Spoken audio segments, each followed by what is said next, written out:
ఇప్పుడు చూస్తాడు.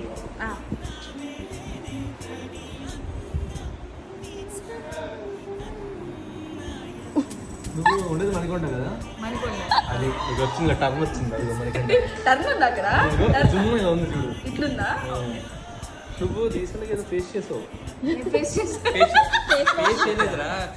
ఫేషియల్ చేయించింది. చేసిన ఇష్యూస్ ఫేస్ చేసావు కాదురా ఫేస్ కి. అందుకే రాత్రి ఇక్కడ కూడా మారే చేతి రేఖలు ఏంటి ఎక్కడ వచ్చి నీకు లీక్ అయినట్టారా? అది చేతి రేఖలు అదే కదా, లాగా బ్రాంచెస్ వస్తున్నాయి. లీక్ అవడం అన్నది దాన్ని. అన్నిటికీ లీక్ అనే చెప్పు. మనీ సూపర్ ఉంది. సూపర్ ఉందా? మనీ ఆల్వేస్ సూపర్ కదరా? లేదు కదరా మరి నిజ జీవితంలో లేదుగా. రీల్ గురించి చెప్తున్నాను. సంపాదించి పనిచేసే మనీ వస్తాయి, కూర్చుని కాదు.